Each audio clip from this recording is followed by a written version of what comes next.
जी बूटा शेख मेरा दोस्त बना हुआ था। मैं गाड़ी में बैठ गया, सफिया बीबी ने मुझे जूस दिया और मेरे साथ बातें करनी शुरू कर दी हैं। बातें करते करते मैं नींद बेहोश हो गया। जब मैं होश में आया हूँ, मेरे इधर जख्म था। उन्होंने मुझे धमकी दी कि अगर शोर मचाने की कोशिश की तो आपको जान से मार देंगे, अभी तो सिर्फ आपका गुर्दा ही निकाला है। मिनिमम जो सज़ा है इसकी वो 7 ईयर है और मैक्सिमम जो है वो 25 ईयर तक जा सकती है।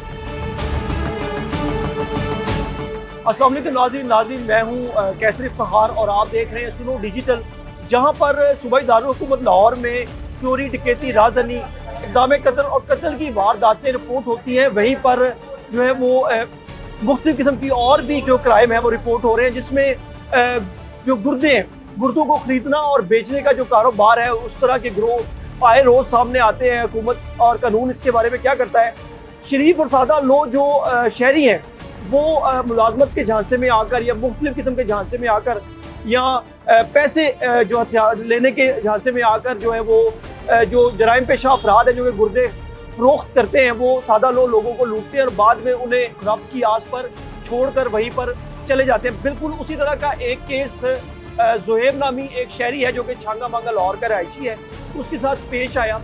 उसको जो है वो मुलाजमत का झांसा देकर उसको पहले शेख ज़ैद हॉस्पिटल लाहौर में बुलाया गया मुल्ज़मान की जानिब से, और उसके बाद उसके साथ क्या हुआ और उसको कैसे जो है वो इस्लामाबाद ले जाया गया और वहाँ पर उसका जो किडनी है, गुर्दा है, वो कैसे निकाला गया।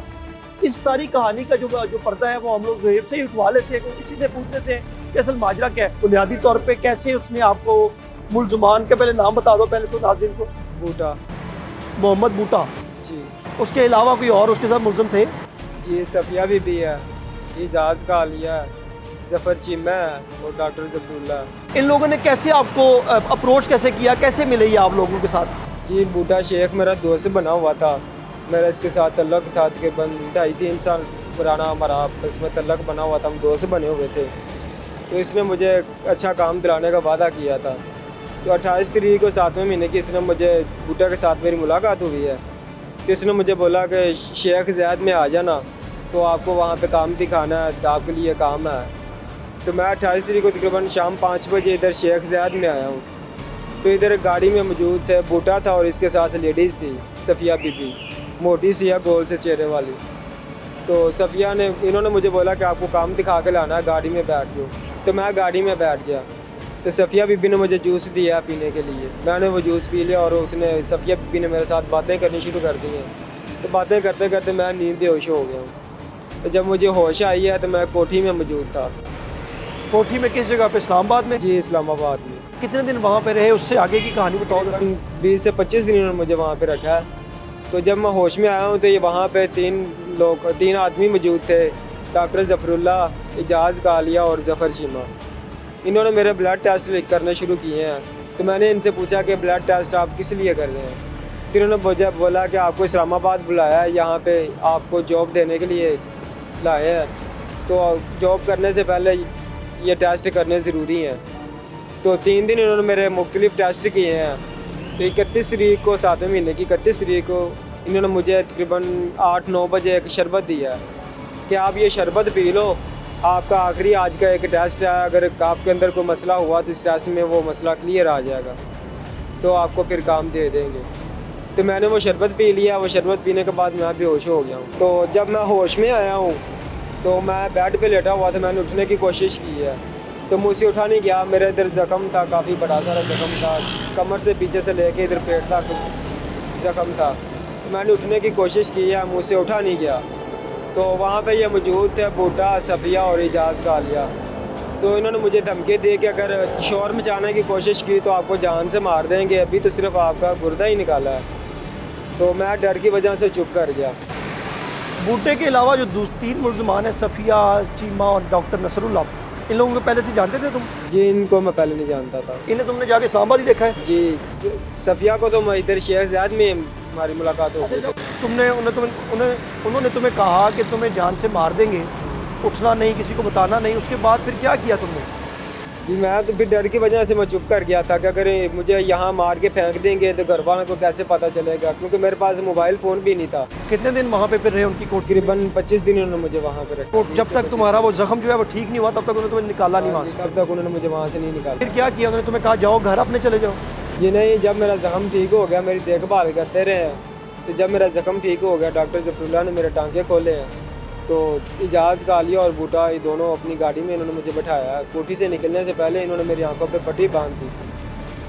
तो इधर फिर बूटा और इजाज़ कालिया मुझे चांगा मांगा स्टॉप पे छोड़ के गए हैं। 20,000 रुपये इन्होंने मेरी जेब में डाल दिया कि अगर किसी को बताया या किसी को कुछ भी बताया तो हमारे बारे में ये कि हमने आपके साथ क्या किया है, तो फिर जब मुलाकात कभी भी कहीं भी होगी तो आपको जान से मार के जाएंगे। कोई कानूनी कार्रवाई के लिए कहीं दरख्वास्त दी है? कोई किसी को अप्रोच किया है? जी, मेरे जाने के बाद मेरे घर वाले 10-12 दिन मुझे ढूंढते रहे हैं, मैं उनको नहीं मिला। तो मेरे बहनोई ने इधर मुस्लिम मुस्लिम थाने में तुम्हारी बिल्कुल वो एक अगवा की जिसमें 365 की वो एक उन्होंने मुकदमा दर्ज करवाया, लेकिन क्योंकि 365 भी तो अगवा का पर्चा था वो तो लग गया। उसके बाद पुलिस के पास गए हो और सारा माजरा बताया उन्हें? जी, आज हमारे इधर अदालत में बयान थे, जज साहब के पास हम आए थे, वहाँ पे भी बयान दिए हैं। तो अभी हम जा रहे हैं उधर थाने में, तो उनको साथ लेंगे और जाएंगे, उनको पकड़ने की कोशिश करें। बूटा अगर उससे बूटे से मिलना हो जो छांगा मांगा से तुम्हें लेके गया था तुम्हारी रहाइश से, तो उसको कहीं ट्रेस किया जा सकता है? जी, वो मैंने अभी नंबर दिए थे पुलिस वालों को। जहाँ पर ज़ुहैब जैसे लोग जो मुलाजमत के झांसे में आके इस तरह के जो लोग हैं जो गुर्दों का कारोबार करते हैं और गुर्दे बेचते और ख़रीदते हैं, उनके हत्थे चढ़ते हैं, वहाँ पर हमारी कम्युनिटी में कुछ ऐसे लोग भी हैं जो अपनी जो कंसेंट से, अपनी मर्ज़ी से अपने गुर्दे बेच के तो पैसे कमाना चाहते हैं और अपने मसाइल जो वो हल करना चाहते हैं।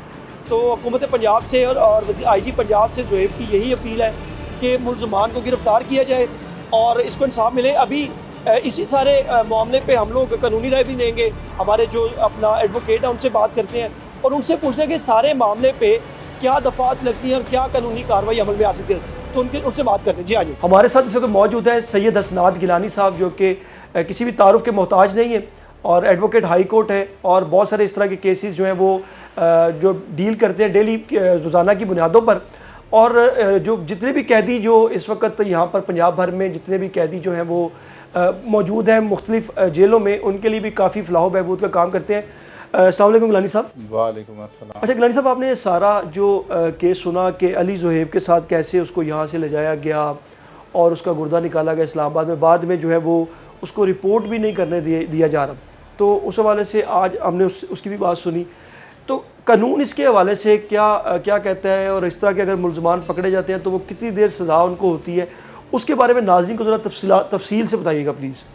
इसमें स्पेसिफ़िकली अगर इस केस की बात की जाए तो इसमें जिस तरह से उसको वो धोखाधड़ी से लालच दे के या ज़बरदस्ती अगर अगवा करके लेके गए हैं, तो ये सिंपली जो है वेरी फर्स्ट बात करते ही जैसे आपने फरमाया और वो कहानी सुन के ही बंदा जो समझता है कि ये अगवा का केस बनता है।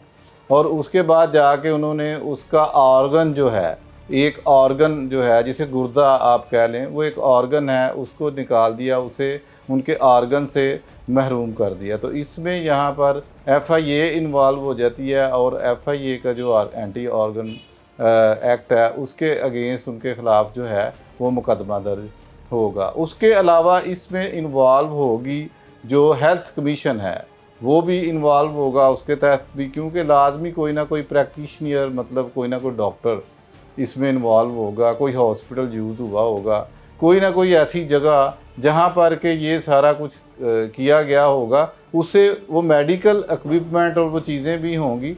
तो इसमें जो है वो मल्टी जो हैं वो एजेंसीज़ भी इन्वॉल्व होती हैं ऐसे केसेस में और मल्टी टाइप ऑफ ऑफेंसेस भी ऐड होते हैं। तो इसमें जो मिनिमम जो सज़ा है इसकी वो 7 ईयर है और मैक्सिमम जो है वो 25 ईयर तक जा सकती है according to the circumstances of the case. ये लोग जब इन पे FIRs होती हैं, ये अरेस्ट होते हैं, उसके बाद फौरी ये जो रिलीज़ भी हो जाते हैं, इसमें पुलिस की नेग्लिजेंसी है या क्या कह सकते हैं? इन्वेस्टिगेशन में कोई प्रॉब्लम है, उस पर आपकी क्या राय है बाय द वे? देखें, बिल्कुल आपकी बात सही है। उसमें सिंपली एक बात है, बड़ी मतलब ये बड़ी ये क्लियर चीज़ है कि अगर किसी को अरेस्ट किया गया, अगर उसके पास नाकाबिले सज़ा शहादत मौजूद है, तो फिर तो उसने लाजमी बात है कि कोर्ट ने उनको बेल दे ही देनी है और कोर्ट से उन्होंने कल को जाके बरी भी हो जाना है। तो अगर वहाँ पे जब उसको अरेस्ट किया जा रहा है, सारे के सारे जो एविडेंस हैं वो कलेक्ट किए जाएं। आजकल तो बड़ी लेटेस्ट टेक्नोलॉजी आ गई हुई है, उन सब चीज़ों को जो है वो शोर किया जाए, जिस तरह CCTV फुटेज है, जिस तरह से आप वो लोकेशन होती है उसको CDRs जो हैं, जियो फेंसिंग हो गई, और कैमरा आपके सामने बहुत बड़ी चीज़ है, CCTVs और दूसरे कैमरा।